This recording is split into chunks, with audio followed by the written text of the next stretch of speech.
Bismillahirrahmanirrahim.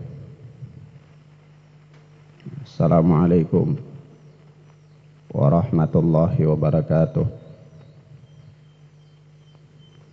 Innal hamdalillah nahmaduhu wa nasta'inuhu wa nastaghfiruh wa na'udzu billahi min shururi anfusina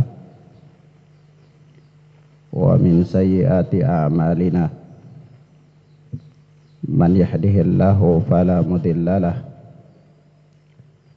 wa man yudlil fala hadiyalah. Ashhadu an la ilaha illallah wahdahu la syarikalah wa ashhadu anna Muhammadan abduhu wa rasuluh. Qala Allahu jalla wa ala, ya ayyuhalladzina amanu taqullaha haqqa tuqatih wa la tamutunna illa wa antum muslimun. Wa qala subhanahu fi ayatil ukhra, ya ayyuhan nasu taqu rabbakumul ladzi khalaqakum min nafsin wahidah wa khalaqa minha zawjaha wa batha minhuma rijalan katsiran wa nisaa'a wattaqullaha alladzi tasaaluna bihi wal arham innallaha kana 'alaikum raqiba.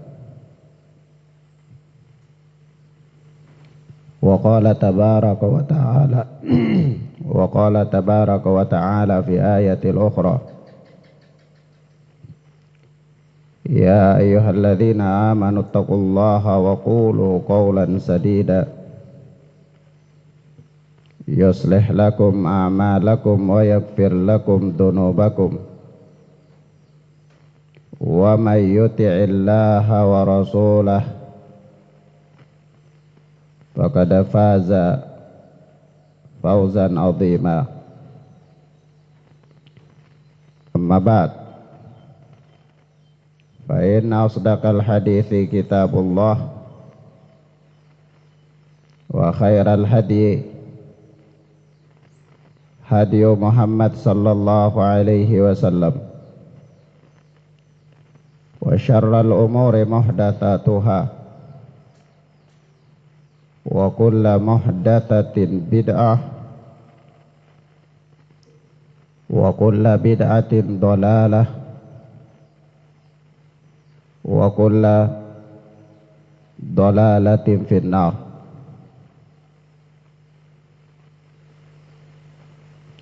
Akhwana fid din, a'azzani Allah wa iyyakum.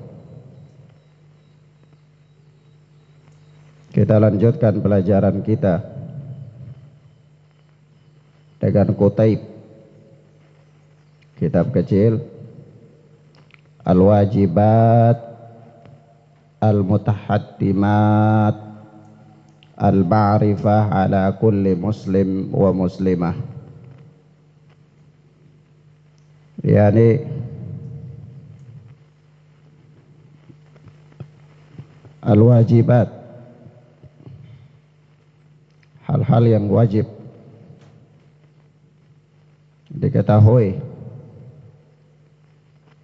oleh setiap muslim dan muslimah. Kita sampai pada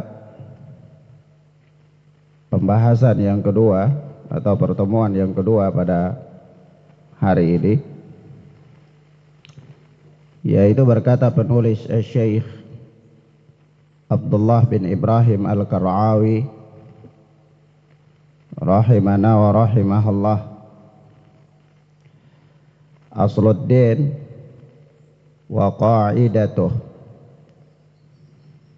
yakni pokok agama dan pondasinya. Pokok agama dan pondasinya. atau pokok dan pondasi agama Islam. Pokok dan pondasi agama Islam. Kata beliau amran, jadi pokok dan pondasi agama Islam itu ada dua perkara. Ada dua perkara. Naam. Artinya ada dua perkara yang melandasi terbangunnya agama Islam dengan kokoh, dan agama Islam dapat terlaksana di atas dua pondasi tersebut, dua prinsip pokok tersebut. Kata beliau al-awwalu, yang pertama, al-amru bi ibadatillahi wahdahu la syarikalah wa tahridu ala dhalik wal muwalatu fihi wa takfiru man tarakah. Yang pertama, perintah untuk beribadah kepada Allah semata, la syarikalah, tidak ada sekutu bagi Allah, tidak ada sekutu bagi Allah. Perintah untuk beribadah kepada Allah semata, yakni manusia diperintahkan untuk beribadah kepada Allah tabaraka wa ta'ala saja. Naam. yakni mereka harus memberikan kemurnian ibadah hanya kepada Allah, hanya kepada Allah. Sebagaimana Allah tabaraka wa ta'ala berfirman, iyyaka na'budu, hanya kepada Engkau lah ya Allah na'budu, kami menyembah, kami memurnikan peribadatan hanya kepadamu. Tidak ada sekutu bagi Allah, tidak ada tandingan-tandingan bagi Allah, baik dalam rububiyah Allah, dalam uluhiyah Allah, ataupun dalam nama-nama dan sifat-sifat Allah yang maha mulia lagi maha tinggi. Allah Esa. Naam. Wa tahridu ala dhalik, dan memotivasi manusia untuk perkara tersebut, yakni mendorong orang-orang atau mendorong manusia agar mereka beribadah hanya kepada Allah. Jadi pokok yang pertama dari agama Islam ini yaitu perintah untuk beribadah hanya kepada Allah saja dan tidak ada sekutu bagi Allah. Ini seorang individu manusia, mereka berkewajiban untuk beribadah kepada Allah subhanahu wa ta'ala semata, dengan segala macam jenis ibadah mereka berikan hanya kepada Allah. Apakah itu isti'anah, istighatsah, doa, nadar, sembelihan, dan seterusnya. Dari jenis-jenis doa, dari macam-macam ibadah. Yani ketika mereka menyembelih dalam rangka beribadah kepada Allah, itu tidak boleh mereka menyembelih kepada selain Allah. Sembelihan itu diberikan semata-mata hanya kepada Allah Jalla wa'ala. Begitupun ketika mereka berdoa, maka berdoa semata-mata hanya kepada Allah, tidak berdoa kepada seorang makhluk pun di samping berdoa kepada Allah. Begitu juga isti'anah, meminta pertolongan, yakni meminta pertolongan semata-mata hanya kepada Allah, tidak meminta kepada seorang makhluk pun, apakah itu malaikat, apakah itu nabi, atau orang-orang saleh, atau orang-orang yang dianggap punya jah, punya kedudukan, di samping meminta kepada Allah Azza wa Jalla. Tidak boleh. Naam. Kenapa? Karena Islam dapat terrealisasi dengan sempurna di atas pokok peribadatan hanya kepada Allah semata. Dan tahridu ala dalik, yakni dia mendorong orang lain untuk beribadah kepada Allah semata. Yang dia sendiri merealisasikan tauhid, lalu dia mendorong orang lain, memotivasi orang lain supaya mereka pun beribadah hanya kepada Allah saja. Nah, jadi bukan hanya dia beribadah kepada Allah sendiri, bukan hanya dia sendiri yang merealisasikan tauhid, lalu dia duduk diam, tenang, tidak. Tetapi dia mendorong orang lain supaya merealisasikan tauhid, supaya merealisasikan tauhid. Sebagaimana para anbiya war rasul, para nabi dan para rasul, mereka siang dan malam berdakwah, mengajak orang lain, mendorong, memotivasi manusia, kaum mereka supaya beribadah hanya kepada Allah tabaraka wa taala. Mereka para nabi mengatakan, ya qaumi ubudullah, wahai kaumku sembahlah Allah. Ya, tidak ada sesembahan yang lain bagi kalian selain daripada Allah Azza wa Jal. Begitu pula Allah Subhanahu wa taala menerangkan bahwa Allah mengutus para nabi dan para rasul untuk membawa suatu misi yaitu misi untuk mendorong manusia beribadah kepada Allah semata-mata, mengajak manusia supaya merealisasikan tauhid dalam kehidupan mereka. Allah tabaraka wa taala mengatakan, wa laqad ba'atsna fi kulli ummatin rasulan an ya'budullaha wajtanibut taghut. Sungguh kami telah mengutus pada tiap-tiap kaum itu seorang rasul membawa misi, yaitu ubudullaha wajtanibut taghut, memerintahkan manusia untuk beribadah kepada Allah saja dan mengkufuri sesembahan-sesembahan yang lain selain daripada Allah, menghindari para taghut, menghindari para taghut. Bahkan Allah Azza wa Jalla mengatakan dalam surat Yasin,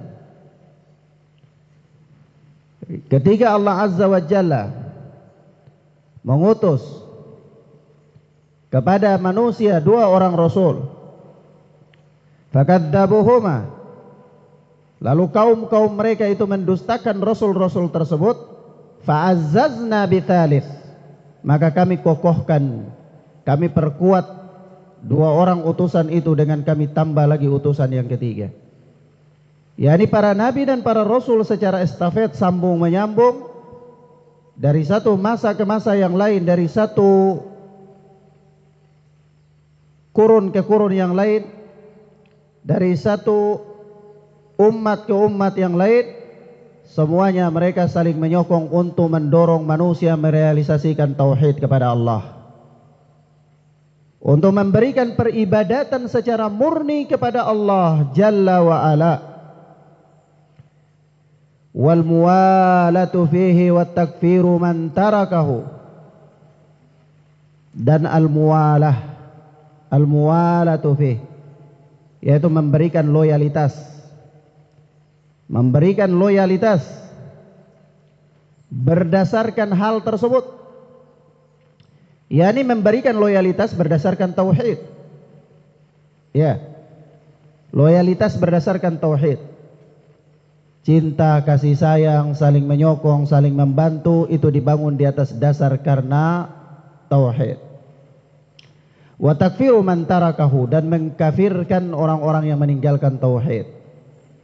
Mengkafirkan orang yang meninggalkan tauhid. Ini pokok yang pertama, atau pondasi yang pertama.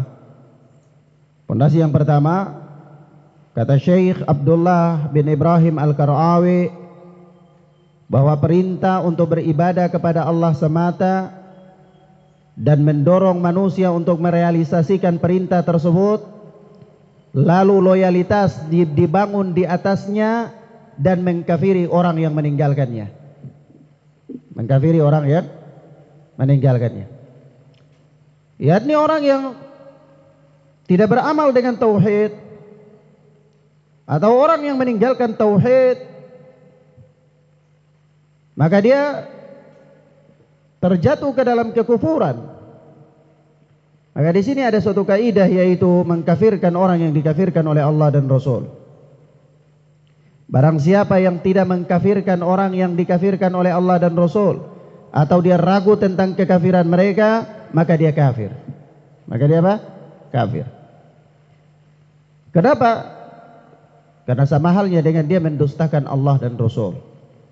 Ketika Allah dan Rasul mengatakan si golongan ini kafir, lalu dia mengatakan oh mereka tidak kafir, atau dia ragu-ragu tentang kekafiran mereka, berarti hakikatnya dia mendustakan Allah dan Rasul. Dia seolah-olah tidak percaya dengan Allah dan Rasul, maka dia kafir. Dia kafir. Maka mengkafirkan orang-orang yang meninggalkan tauhid, yaitu apa? Mengkafirkan orang-orang yang tidak beribadah kepada Allah saja. Misalnya ada orang dia beribadah kepada Allah, lalu dia beribadah lagi kepada Namrud, atau dia beribadah kepada Allah, dia juga beribadah kepada Firaun, atau dia beribadah kepada Allah, dia juga beribadah kepada sesembahan-sesembahan selain daripada Allah. Dia minta kepada Allah, dia juga minta kepada batu-batu selain daripada Allah. Dia minta pertolongan kepada Allah, dia juga datang ke pohon-pohon besar yang dianggap karamat untuk meminta kepada pohon-pohon tersebut. Maka orang ini terjatuh dalam kekafiran. Dia melakukan amalan-amalan yang membawanya kepada jurang kekafiran. Iya.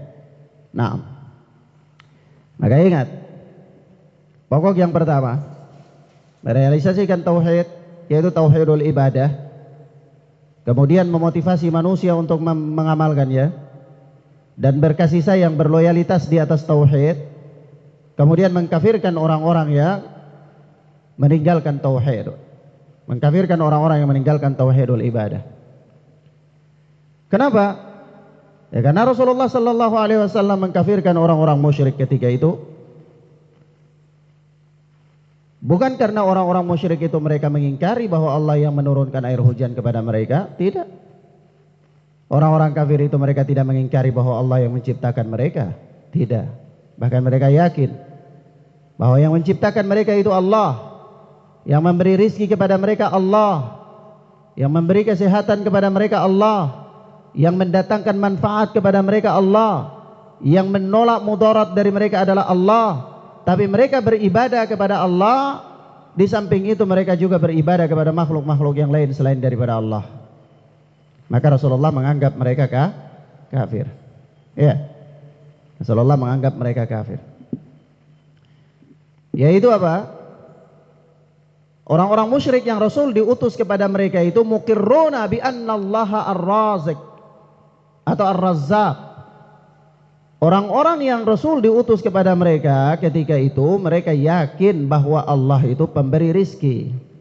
Ya, mereka yakin. Mereka tahu bahwa Allah itu al-mudabbir, yang mengatur segala urusan. Mereka tahu. Tapi apa? Itu tidak cukup. Rasulullah tetap mendoakan mereka supaya menyembah kepada Allah saja. Ketika mereka mengingkari menyembah kepada Allah, Rasulullah pun mengkafirkan mereka. Ya. Akhirnya terjadi apa? Al-adawah di antara mereka, permusuhan di antara mereka. Permusuhan karena agama. Permusuhan karena agama. Dan juga terjadi loyalitas di kalangan Rasulullah dan para sahabat. Mereka saling berkasih sayang, saling loyal di atas apa? Di atas tauhidul ibadah. Ya. Di atas tauhidul ibadah. Nah, atsani yang kedua, pokok yang kedua kata Syekh.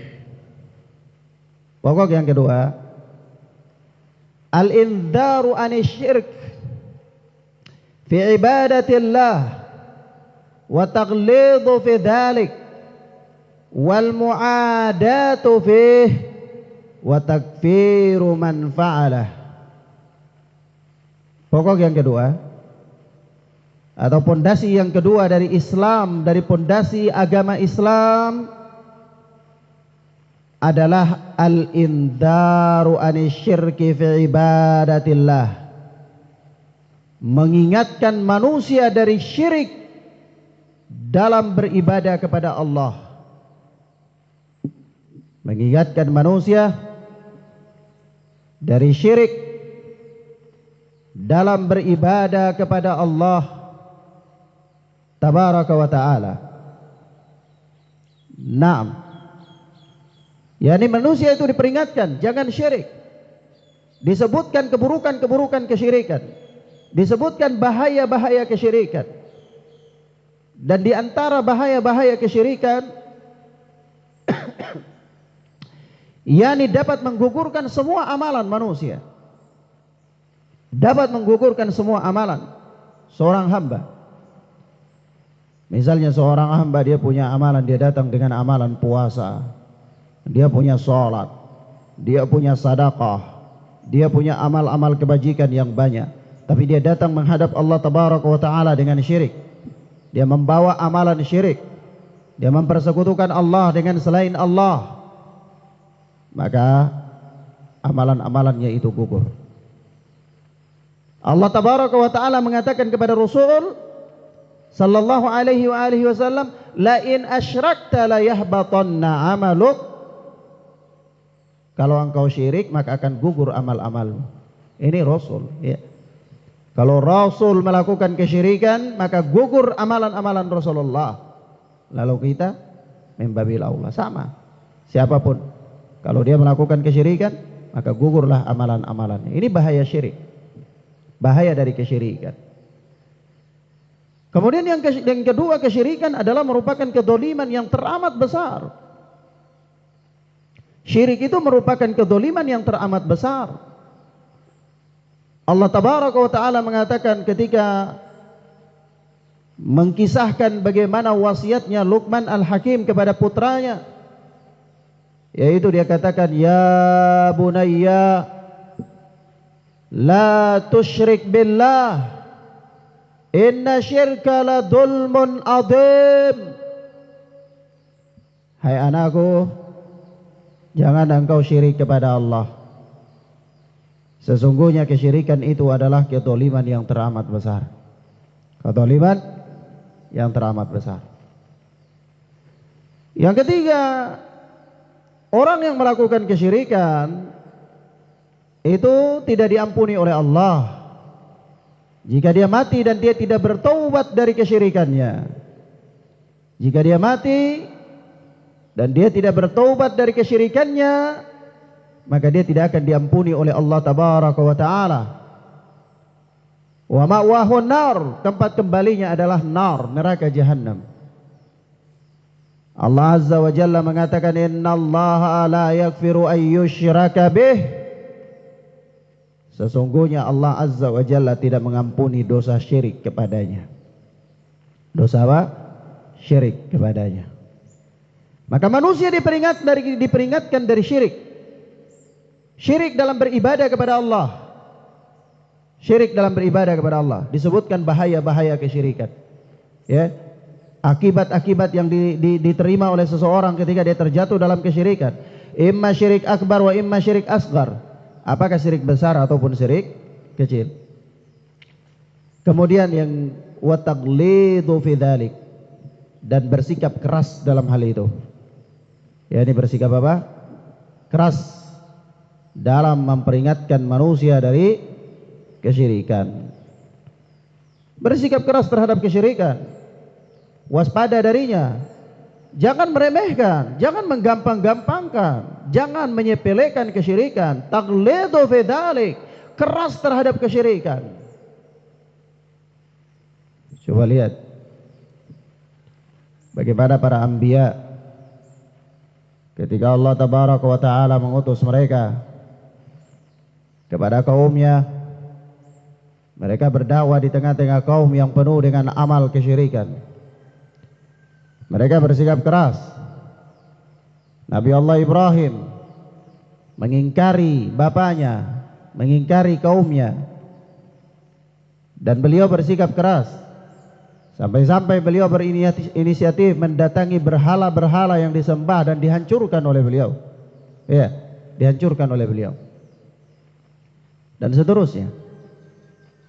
Begitu pula Nabi Muhammad sallallahu alaihi wasallam bersikap keras terhadap kesyirikan sampai terjadi peperangan di antara Rasulullah dan kaum musyrikin. Itu mereka berperang bukan membela harta benda. Mereka berperang bukan karena cinta tanah air. Bukan. Mereka bukan berperang karena cinta tanah air. Mereka bukan berperang karena persoalan harta benda. Tidak. Mereka berperang bukan asabiyah, bukan membela keluarga, bukan supaya disebutkan sebagai seorang patriot, seorang pendekar, seorang kesatria. Tidak. Tetapi mereka berperang itu karena agama, karena untuk merealisasikan tauhid dan bersikap keras dari kesyirikan. Bersikap keras terhadap kesyirikan. Mereka tidak loyal terhadap kesyirikan. Bahkan mereka al-bara', berlepas diri dari kesyirikan, antipati terhadap kesyirikan dan pelaku-pelaku kesyirikan. Pelaku-pelaku kesyirikan jangan dipuja dan dipuji. Ada tukang sulap dipuji, ya. Ada tukang ramal dikatakan orang pintar, ya. Ajaib, ajaib. Nah, maka demikian ya ikhwana fiddin, azani Allah wa iyyakum. Di sini apa namanya? Ketika seorang dia bersikap keras terhadap kesyirikan, dia bersikap taglid, keras terhadap kesyirikan. Terjadi sampai-sampai Nabi Allah Ibrahim alaihi salatu wassalam mengumumkan kepada kaumnya, yaitu dia mengatakan apa? Inna bura'a'u minkum wa mimma ta'buduna min dunillah. Sesungguhnya kami berlepas diri dari kalian dan dari apa-apa yang kalian sembah selain daripada Allah. Wa bada bainana wa bainakumul adawata wal baghdha abadan hatta tu'minu billahi wahdah. Hatta tu'minu billahi wahdah. Yani aku berlepas diri dari kalian dan dari apa yang kalian sembah selain daripada Allah Azza wa Jal. Wa bada bainana wa bainakumul adawata wal baghdha. Telah nampak di antara kita dan kalian kebencian dan permusuhan. Kebencian dan permusuhan. Kami benci terhadap kesyirikan kalian. Kami benci terhadap sesembahan-sesembahan yang kalian sembah selain daripada Allah. Kami ingkari. Dan nampak kami tidak loyalitas dengan kalian. Kami antipati terhadap kalian, antipati terhadap kesyirikan kalian. Wa bada bainana wa bainakumul adawata wal baghdha. Nampak permusuhan dan kebencian di antara kita dan kalian. Karena apa? Karena tauhid, bukan persoalan harta waris. Bukan persoalan harta waris. Karena tauhid. Lalu apa? Abadan hatta tu'minu billahi wahda. Kebencian dan permusuhan itu terjadi terus menerus abadan, selama-lamanya. Hatta tu'minu billahi wahda, sampai kalian beriman kepada Allah saja. Ya. Sampai kalian beriman kepada Allah. Selama kalian masih kafir, ya kafir. Kesyirikan, ya syirik. Ya, bersikap keras terhadap kesyirikan. Wal mu'adatu fih, dan apa? Mu'adah, yaitu permusuhan berdasarkan kesyirikan, berdasarkan tauhid. Wa takfiru man fa'alah, yaitu mengkafirkan orang yang melakukan kesyirikan. Mengkafirkan orang yang melakukan kesyirikan. Nah, ini dua pondasi. Dua pondasi apa? Daripada agama Islam. Pondasi dari dinul Islam. Pondasi dari agama Islam, agama yang yu'la. Agama yang tidak ada yang mengalahkannya. Agama yang tinggi dan tidak ada yang lebih tinggi daripada agama Islam. Nah, maka ikhwan fillah azza Allah wa iyyakum, pahami dua perkara ini dengan baik. Karena agama Islam dapat terrealisasi di atas pondasi yang agung ini. Dua pondasi. Dua pondasi. Yaitu pondasi memerintahkan untuk beribadah kepada Allah saja, kemudian mendorong manusia untuk beribadah kepada Allah saja, dan berloyalitas, berkasih sayang, dibangun di atas prinsip apa? Mengesahkan Allah Subhanahu wa taala dan mengkafirkan orang-orang yang meninggalkan tauhid. Yang kedua adalah memperingatkan manusia dari kesyirikan, bahaya-bahaya kesyirikan dalam beribadah kepada Allah, dan bersikap keras terhadap kesyirikan. Lalu permusuhan, adanya permusuhan karena kesyirikan, karena tauhid, dan mengkafirkan orang-orang yang melakukan kesyirikan. Ya, mengkafirkan orang-orang yang melakukan kesyirikan. Nah, maka kesyirikan itu ala kulli hal perkara yang bahaya, perkara yang menggerogoti agama, perkara yang merusak pondasi agama. Agama Islam runtuh, agama Islam hancur ketika manusia tidak lagi mengerti tentang tauhid, ketika manusia tidak lagi tahu tentang syirik, ketika manusia tidak lagi tahu tentang syirik. Maka wajib bagi seorang muslim ya untuk merealisasikan tauhidul ibadah dalam kehidupannya, dan dia wajib untuk memperingatkan manusia dari bahaya-bahaya kesyirikan. Supaya apa? Supaya agama Islam ini dapat realisasi dengan benar, dapat berdiri dengan kokoh. Karena dua perkara ini adalah merupakan pondasi dan prinsip agama Islam. Nah,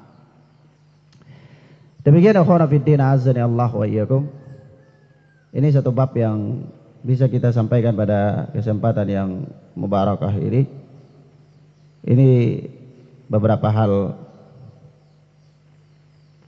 yang bisa kita sampaikan pada kesempatan yang mubarakah ini, mudah-mudahan bermanfaat bagi kita. Hadanallahu wa iyyakum.